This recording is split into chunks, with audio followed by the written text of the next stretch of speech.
simula. Sige, bibigyan namin kayo ng freedom, no? You can draw. You can make a slogan. Poster. O, iba slogan. Poster. Mag-origami kayo.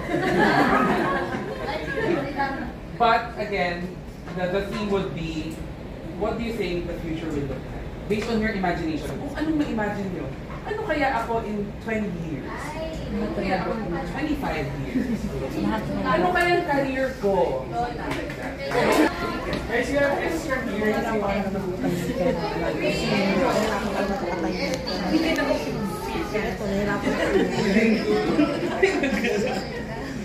Bayan sila.